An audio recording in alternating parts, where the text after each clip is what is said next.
Aujourd'hui dans Mega Joypad, de l'aventure avec Zelda 3, de la bagarre avec Streets of Rage sur Mega Drive, de la course pour se la péter avec Outrun sur Mega Drive, du shoot pour les péter avec Final Soldier sur NEC, un concours sur Sonic et un dossier sur le Mega CD. Coucou, c'est Mega Joypad, votre nouvelle émission. C'est normal, on ne se connaît pas encore, alors je vais me présenter parce que je reste quand même un garçon très poli. Donc bien sûr, moi je vous fais la bise. Donc comme vous avez pu voir, on va parler de jeux vidéo. Une émission, on aura des tests, des previews, des dossiers, tout ce que vous allez aimer. Mais je vois que vous êtes quand même déjà très impatients, donc on va commencer directement par l'avant-première. C'est parti! Golden Axe sur Mega Drive était déjà un beat'em up de folie. La seconde partie, Golden Axe 2, est encore meilleur. Doté d'une animation encore plus souple, d'une jouabilité supérieure et de superbes graphismes à en faire tourner la tête même de la Neo Geo, Golden Axe 2 sera très certainement l'un des plus grands hits de la Mega Drive de cette fin d'année, à suivre de près et au microscope. Zelda, c'est en quelque sorte le Mario des jeux de rôle sur console Nintendo. Princesse de son état, cette charmante demoiselle passe pourtant le plus clair de son temps à se faire enlever par un crétin démoniaque qui ne veut que le mal. Heureusement qu'à chacune de ces drôles d'aventures, vous êtes là, vous, pour remettre les choses à leur place et pour sauver la belle des griffes de ce sinistre individu. Enfin, cessons d'épiloguer sur les précédents épisodes de cette saga consolienne pour nous consacrer à cette toute première version de Zelda sur Super Nintendo. Une fois de plus, vous êtes le brave guerrier qui devra arpenter les vastes régions d'Hyrule et remuer ciel et terre pour accomplir sa mission, maltraiter les créatures du diable et amasser le plus d'armes et potions possibles pour arriver au terme de ce jeu tonitruant. Si vous connaissez déjà la série des Zelda, sachez que Zelda 3 se déroule à la façon de Zelda sur NES, c'est-à-dire que toute l'action est vue de haut, un scrolling multidirectionnel animant la carte qui est au moins 4 fois supérieure à la première version de ce jeu. C'est vous dire que vous n'en verrez pas le bout avant un bon moment, d'autant plus que les auteurs ont jugé bon d'y ajouter de nouveaux éléments, comme les déserts, des tempêtes orageuses, des grottes souterraines. Énormément de niveaux. Au niveau de la réalisation, et au vu de ce que l'on a pu voir, c'est archi méga nickel. Les décors sont splendides et les musiques parfaitement adaptées à ce style de jeu. Alors, si vous aimez Zelda et Zelda 2, ou même si vous ne les connaissez pas, réjouissez-vous, chers frères. Zelda 3 arrive à grande enjambée pour vous satisfaire dans vos moindres caprices. Alors, ça vous a plu? Bon, je tenais à préciser une petite chose dans cette émission, on ne sera jamais vendu aux éditeurs. Jamais. Mon petit soulier. Bon, on va passer maintenant au dossier sur le Mega CD qui sort bientôt. C'est parti! Il fait chaud là.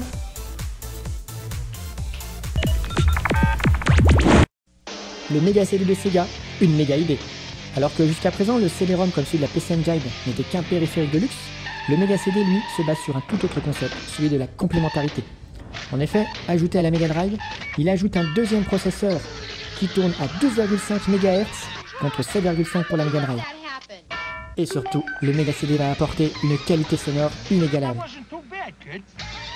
Le Mega CD de Sega sortira en France dans le courant de l'année 92. Eh ouais, pourquoi je fais ça? Ah bah oui, c'est vrai, ça va être les tests. Et aujourd'hui on va tester Streets of Rage, un jeu de combat sur Mega Drive. On va tester ensuite Quantum Fighter sur NES, PC Kid 2 sur NEC PC Engine, un jeu de shoot avec Final Soldier sur NEC et on finira avec Outrun sur Mega Drive. C'est parti! Un nouveau roi du crime a pris le contrôle de la ville. Même la police municipale est corrompue. Sauvez la vie de cette vermine des bas-fonds avant qu'il ne soit trop tard. Vous avez le choix entre 3 héros, chacun ayant leur propre technique et coups spéciaux. Prenez Adam pour la puissance, Blaze, la jolie Blaze pour la vitesse, et Axel pour les combats en mêlée. Leurs talents combinés donnent accès jusqu'à 40 coups différents pour détruire toute opposition. Ce sera une véritable course contre la montre à travers 8 niveaux d'action non-stop pour mettre un terme à la domination sanglante exercée par le roi du crime. Cela risque d'être dur, alors amenez un ami pour jouer à 2 simultanément. Si vous voulez gagner, ne vous battez pas ensemble à tout bout de champ. Avec un peu d'entraînement, vous serez capable de maîtriser les techniques dévastatrices des combinaisons de combat. Votre aventure commence dans les quartiers malfamés de la ville. Une brute épaisse se cache derrière chaque coin, prêt à vous sauter dessus. Sur le chemin, ramassez les bonus qui vous aideront à rester en vie. Le maître du boomerang est un adversaire rapide et rusé. Oserez-vous vous aventurer dans les ruelles sombres? Seuls les plus durs sortiront vivants de ces coupes-gorges.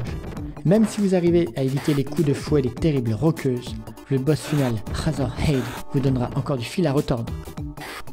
Mieux vaut vous équiper sérieusement pour cette petite balade en bord de mer. L'orage qui se prépare est le moindre de vos soucis.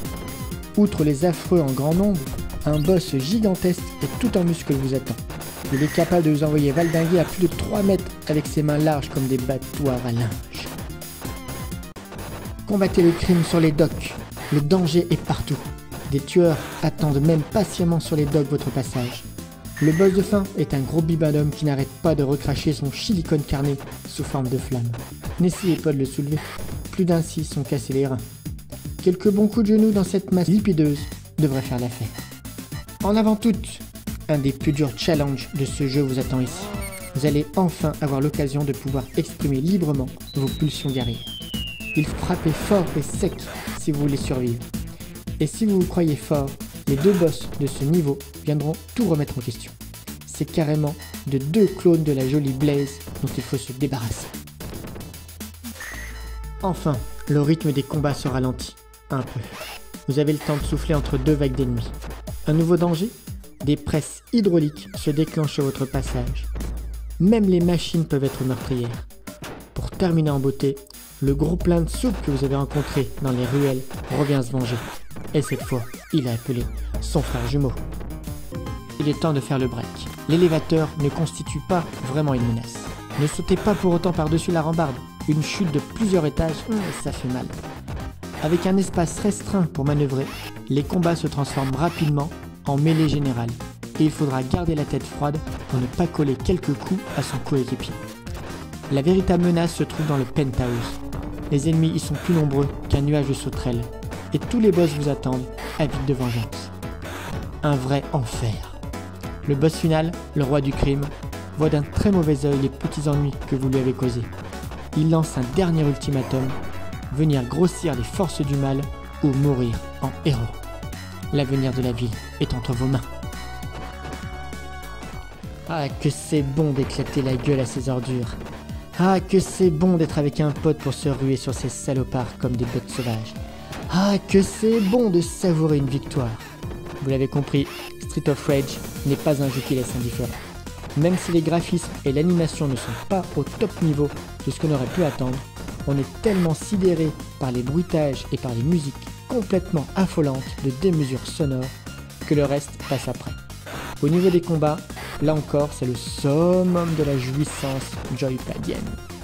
Les prises, les coups de pied, les coups de poing sont tellement géniaux que les parties s'enchaînent à un rythme d'enfer. Assurément, le jeu du mois sur Mega Drive. Note globale, 95%.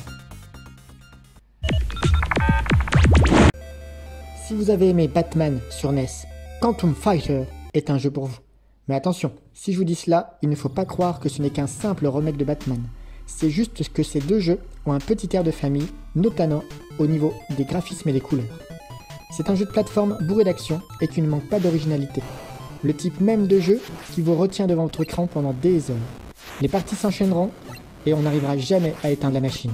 Il faut aller plus loin et il faut le terminer. De plus, la réalisation est très soignée et surtout la maniabilité est parfaite.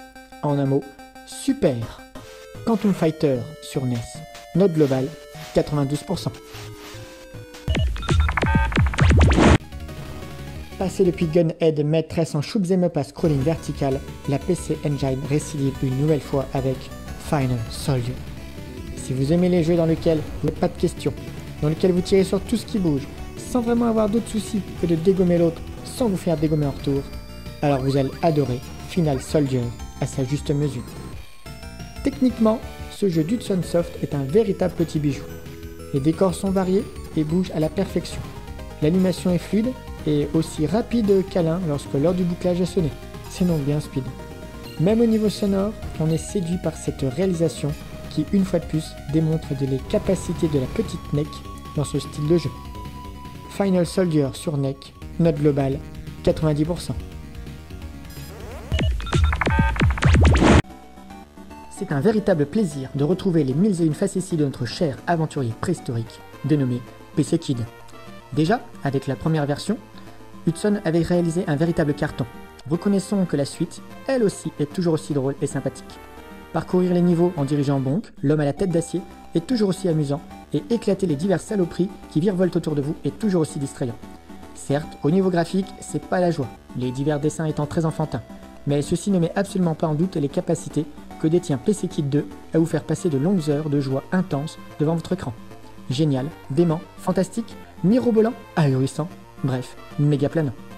PC Kid 2 sur PC Engine, note globale, 97%. Outrun! Rien que le nom me procure déjà des frissons qui partent des doigts de pied à la tête. Cette course automobile mythique issue des machines d'arcade est sur Mega Drive un véritable petit chef-d'œuvre. Et je n'exagère pas, toute proportion gardée, car on ne pouvait effectivement pas avoir exactement le même jeu sur la console et en arcade.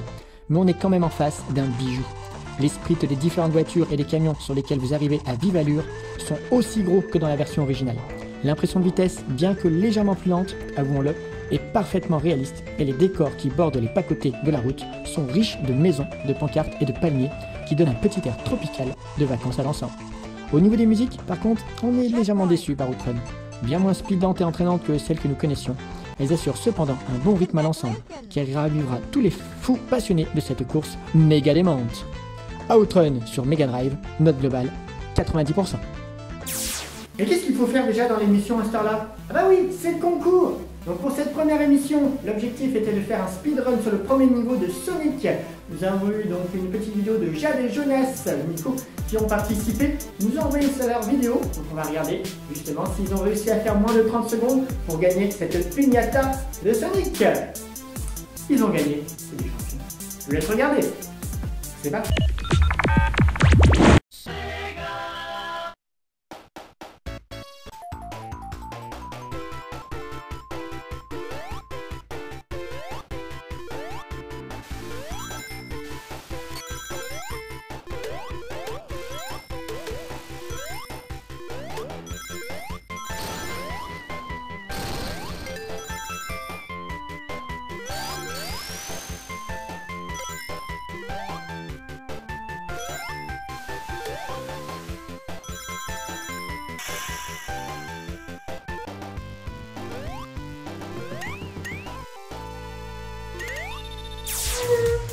Eh oui, c'est déjà la fin de l'émission.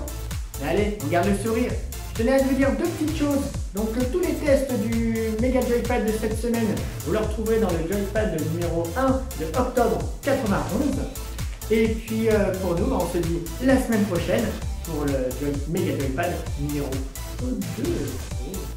À bientôt.